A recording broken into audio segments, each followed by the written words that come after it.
Hi everyone, आप सभी का न्यूटन्स पाठशाला में स्वागत है। आज हम डिस्कस करने जा रहे हैं माइक्रो ऑर्गेनिज्म अर्थात सूक्ष्म जीव का पार्ट थर्ड। इसके पहले आपको दो पार्ट में बता चुके हैं, एक में जनरल इंट्रोडक्शन था। इस पार्ट में आपसे बात करेंगे फंगी की, वायरस की, एल्गी एंड प्रोटोजोआस की। तो अब हम शुरू करते हैं। अब हम फंगी अर्थात कवक, ये आपका क्लास 8 to 10 स्टैंडर्ड के लिए बहुत ही अच्छा है। साइंस के स्टूडेंट इसे देख सकते हैं और जनरल नॉलेज के लिए भी बहुत अच्छा है, कॉम्पिटिटिव एग्जाम के लिए बहुत अच्छा है। तो हम बात करते हैं कवक की। कवक भी एक सूक्ष्म जीव है, बहुत सूक्ष्म जीव है और बहुत ही ह्यूमन लाइफ से रिलेटेड है। अगर हम कवक को देखें तो जो कवक विज्ञान है उसको कहा जाता है उसको कहा जाता है mycology. Mycology is a branch of science which study fungi, जिसके अंतर्गत हम फंगी का अध्ययन करते हैं। फंगी का अध्ययन करते हैं माइकोलॉजी के अंतर्गत। तो माइकोलॉजी में जब हम पढ़ते हैं तो देखते हैं कि जितने भी फंगस हैं सबको उगने के लिए चाहिए नमी, चाहिए सड़े गले पदार्थ चाहिए, और उन सड़े गले पदार्थ पर ये अपना जीवन सर्वाइव करते हैं।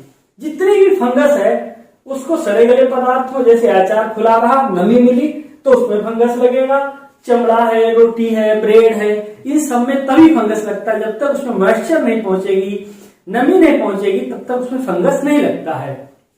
अब हम बात करते हैं कि इनका स्ट्रक्चर कैसा होता है। देखने में तो बाहर से रुई जैसे लगते हैं, जैसा रुई कुछ हरे हरे हो जाते हैं, लेकिन अगर इनको डीपली देखा जाए तो देखने में इनमें महीन फिलामेंट्स तंतु पाए जाते हैं, और कई तंतु जब आपस मिल जाते हैं तो पूरा नेटवर्क एक जाल बन जाता है, उसको हम तंतु जाल कहते हैं।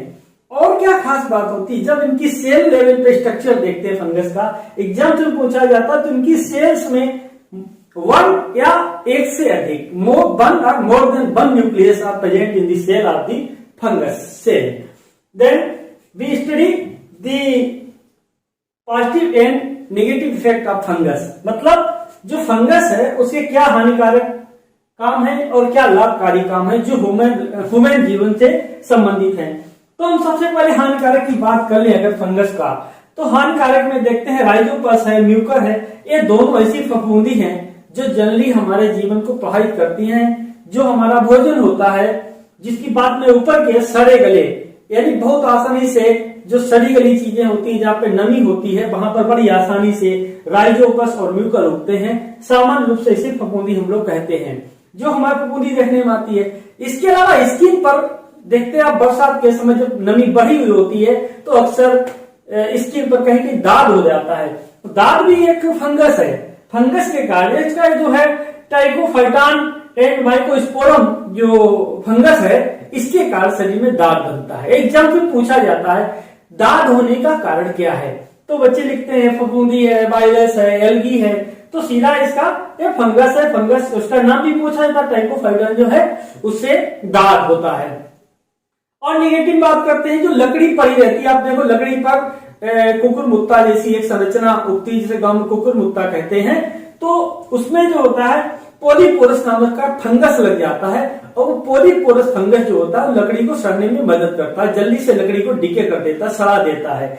इसी क्रम में बात करते हैं तो गेहूं में एक रोग लगता है, उसको ब्लैक रस्ट कहा जाता है, काला कीट नाम से जाना जाता है, और पक्सीनिया नामक फंगस से लगता है। ये भी सवाल एग्जाम में पूछा गया है कि गेहूं में काला कीट रोग किससे लगता है, तो उसका आंसर होगा पक्सीनिया नामक फंगस से लगता है। एक आलू की बीमारी है, आलू में पछेता नामक बीमारी हो जाती है, तो उसका है किस फंगस से होती है, किस माइक्रो ऑर्गेनिज्म से होती है, तो फाइटोप्थोरा नामक जो फंगस है वो फंगस आलू में पछेता नामक बीमारी लगती है, पत्ती उसकी काली काली हो जाती है और पत्ती जो होती है ऐंठ जाती है। तो ये हमारे हानिकारक इफेक्ट्स हैं फंगस के, जो हमारे जीवन को कहीं कहीं से निगेटिवली प्रभावित करते हैं। वहीं अगर फंगस का हम पॉजिटिव रूप देखें तो फंगस हमारे लाइफ में कहीं कहीं पे पॉजिटिव तरीके से भी काम करता है। आप देखें हम लोग जो शादियों में जाते हैं या जिन्हें हाई कैलोरी फूड लेने से मना किया जाता है, वो क्या खाते हैं, मशरूम खाते हैं। मशरूम और मार्केला, ये ऐसे जो मशरूम के अंदर मार्केला एगरिकस, ऐसे दो फंगस हैं जो ईटेबल हैं, जिन्हें हम खा सकते हैं। और क्यों खा सकते हैं, बात यह है, खा तो सकते हैं क्यों खा सकते हैं? तो खाने की बात आती है, these are rich source of proteins and minerals. इनमें बहुत अच्छी मात्रा में मिनरल और प्रोटीन पाए जाते हैं, और ऐसे मिनरल्स होते हैं जो बॉडी को इम्यून करते हैं, बॉडी को बूस्ट करते हैं। तो ये जो मशरूम है वो बहुत ही लाभकारी है। Second thing, east. आज जो पूरा ब्रेड उद्योग, आप जो ब्रेड फुली खा रहे हो, पिज्जा, ब्रेड, तमाम तरीके के और टोस्ट बनते हैं, जिनमें आप देखते हैं महीने 6 से बन जाते हैं। वो पूरा ब्रेड उद्योग जो है, अल्कोहल इंडस्ट्री है, वेनिगर इंडस्ट्री है, पूरा का पूरा ईस्ट नामक फंगस पे डिपेंड है। एक ईस्ट ऐसा फंगस होता है जिसको फेवरेबल कंडीशन, जैसे ही एक निश्चित रूम टेम्परेचर से नियर अबाउट टेम्परेचर मिलता है, और उस टेम्परेचर पर ये अपनी ग्रोथ करता है, और ग्रोथ करके बड़ी मात्रा में इसकी ग्रोथ हो जाती है, और आगे जो प्रोसेस होती है अल्कोहल के डेवलपमेंट की होती है, और वही कार्बन डाइऑक्साइड गैस निकल जाती है। तो ये ईस्ट के इंडस्ट्री में इसका फंगस का ईस्ट का जो है ब्रेड इंडस्ट्री में बहुत बड़ा रोल है। आगे बात कर ले हम, जो फंगस से एक एंटीबायोटिक बनाई गई थी, सबसे पहले जो एंटीबायोटिक बनाई गई थी उसका नाम था पेनिसिलिन। पेनिसिलिन जो एंटीबायोटिक बनाई गई थी वो पेनिसिलियम नाम फंगस से बनाई गई थी। तो इस तरीके से आप देख रहे हैं, इस एंटीबायोटिक ने एक लंबे समय तक पूरा मार्केट में, मतलब उद्योग कहना चाहिए, मेडिकल साइंस में बहुत बड़ा दबदबा रखा है। अपने आप में बहुत यूजफुल, पावरफुल मेडिसिन मानी जाती थी। आज भी वही बहुत से डॉक्टर इसका यूज करते हैं, कई बीमारियां जिनमें बहुत एक्यूरेट इलाज काम करती है। तो आपने देखा फंगस जो है हमारे लिए लाभकारी भी है और हानिकारक भी है। इस तरीके से अभी हमने फंगस देखा। अब हम बात करते हैं नेक्स्ट, उसमें आपकी बात करेंगे वायरस की, अर्थात जिसे हम क्या कहते हैं, वायरस को विषाणु कहते हैं। तो विषाणु की बात करते हैं। वायरस जो है इसे सामान्य हिंदी भाषा में विषाणु कहा जाता है। वायरस इसलिए इंपॉर्टेंट है कि मानव जीवन को बहुत बुरी तरीके से, मेनली निगेटिव तरीके से इफेक्ट करने वाला है तो वायरस है। तो वायरस की खोज जो है दिमित्री इवानोव्स्की ने 1892 में की थी, यानी मतलब 100 साल पहले खोजा जा चुका है। ये 100 साल का है, इससे ज्यादा टाइम हो चुका खोजे हुए, लेकिन वायरस के आए दिन जैसे समय बढ़ता है वैसे वैसे नए रूप आते जा रहे हैं। तो वायरस क्या है? वायरस सजीव और निर्जीव के बीच की कड़ी है। खास बात है इसमें, सजीव और निर्जीव बहुरूपिया है साहब, ये दोनों रूपों में है। जब इसे लिविंग कंडीशंस नहीं मिलती हैं तो डेड पड़ा रहता है, और जैसे ही लिविंग कंडीशन मिल जाती है एक्टिव हो जाता है। तो इसीलिए इसे कहा गया है वायरस जो है सजीव और निर्जीव के बीच की कड़ी है। मींस ऐसे ही इनएक्टिव पड़ा रहेगा, बरसों पड़ा रहेगा, और जैसे ही इसे फेवरेबल कंडीशंस मिलती हैं एक्टिव हो जाता है। और इसे प्रजनन के लिए हमेशा लिविंग सेल ही चाहिए होती है। जैसे इसे लिविंग सेल मिली, उसके टच में आया, वैसे 1 से 2, 2 से 4, 4 से 8, 8 से 16 ऐसे गुणक में बढ़ते चले जाते हैं। और जैसे ही इनकी तादाद एक रोग को फैलाने के लिए, एक स्पेसिफिक रोग के लिए पूरी होती, वैसे वो रोग बॉडी में जनरेट हो जाता है, उत्पन्न हो जाता है। इसलिए वायरस बहुत हमारे लिए नुकसानदायक है। यहाँ बात करें इनका बॉडी कैसा, बॉडी स्ट्रक्चर क्या है, तो बॉडी स्ट्रक्चर की बात करते हैं तो इनकी बॉडी में न्यूक्लिक एसिड पाया जाता है, न्यूक्लिक एसिड पाया जाता है, प्रोटीन्स पाया जाता है। सेल्स जो होती है न्यूक्लिक एसिड और प्रोटीन होने की वजह से लिविंग है, और जब इसको सुटेबल कंडीशंस नहीं है तो ये नॉन लिविंग हो जाता है, ऐसे ही पड़ा रहता है निर्जीव के रूप में। अब इसने कैसे हमारे जीवन को इफेक्ट किया है, तो देखते हैं कि इससे लाखों बीमारियां हैं, लेकिन कुछ ऐसी जो जानी मानी, जिनसे जीवन को बहुत बड़ा खतरा है, जिनसे मानव जीवन को बहुत नुकसान पहुंचा है, उनकी बात करेंगे। तो सबसे पहले अभी 2 साल से विश्व में तबाही मचाने वाली बीमारी कोरोना, वो वायरस जनित बीमारी है। कोरोना पूरा विश्व में जिसमें करोड़ों लोग मारे गए हैं, वो वायरस जनित ही बीमारी थी। सेकेंड थिंग, डेंगू, जिसे सामान्य भाषा में हड्डी तोड़ बुखार कहते हैं। इसमें बॉडी में जब कोरोना ये आपका डेंगू होता है तो बॉडी में बहुत दर्द होता है। जितनी वायरल डिजीजेज हैं इनमें बुखार तेज चढ़ता है और बॉडी बहुत पेन करती है। तो कोरोना हड्डी तोड़ बुखार, और इसका वाहक जो है एडिस मॉस्किटो होता है, इसे टाइगर मच्छर भी कहते हैं। इस पर काली काली सफेद बिंदी पाई जाती है। तो एक वाहक के रूप में मच्छर जो होता है, इसका वाहक एक से दूसरे में रोग फैलाने में काम आता है। और सेम बीमारी है चिकुनगुनिया, जो अल्फा वायरस से फैलता है। इसके भी सिम्टम्स नियर अबाउट आपके कोरोना के बाद में एक बहुत समय तक विश्व में तबाही मचाने वाली बीमारी रही है पोलियो, जिस पर सरकार ने टीकाकरण के द्वारा बहुत से बार बार पोलियो ड्रॉप पिला करके इस पे कंट्रोल पा लिया है। वो पोलियो वायरस है। अब इस पे कंट्रोल पाया जा चुका, लेकिन अपने समय में इसने जने कितने को अपंग, जिसे कहा जाता लकवा मार जाना, जने कितने को इसने लूला लंगड़ा बना दिया है। आगे बात करते हैं हेपेटाइटिस की। अभी भी ये हेपेटाइटिस एक बहुत खराब बीमारी है, लीवर से संबंधित है। एग्जाम से पूछा जाता है हेपेटाइटिस बीमारी किस अंग को प्रभावित करती है। इसके कई फॉर्म हैं, मुख्य रूप से 2-3 फॉर्म की बात करते हैं, hepatitis A, hepatitis B, hepatitis C. तो hepatitis A virus, hepatitis B virus, hepatitis C virus अलग अलग वायरस से अलग अलग रूप में सामने आती है। अगर समय पर उपचार न मिले तो बहुत प्राणघातक हो जाती है। ऐसे ही हमारे एक बहुत पुरानी प्रचलित बीमारी है जिसे चेचक कहा जाता है, और उसे गांव में हम लोग माता के नाम से जानते हैं। कोई कहता है छोटी माता निकली बड़ी माता। It means this disease caused by the virus, और इसको चिकन पॉक्स वायरस के द्वारा जो है फैलती है। ये संक्रमित होने वाली, एक दूसरे से ट्रांसफर होने वाली बीमारी है। तो एक और बीमारी है जो बहुत प्राणघातक है, एड्स के नाम से जाना जाता है, जिसे एड्स, और इसका जो वाहक वो वायरस है वो HIV वायरस है। HIV पूछा जाता है HIV क्या है। HIV इज वायरस जिसके कारण एड्स नामक बीमारी फैलती है। और क्या है, एक इम्यून, जो आदमी का इम्यूनिटी सिस्टम होता है उसको वीक कर देता है। ह्यूमन इम्यून डिफिशियंसी वायरस ऐसा वायरस है, बॉडी को अंदर से खोखला कर देता है।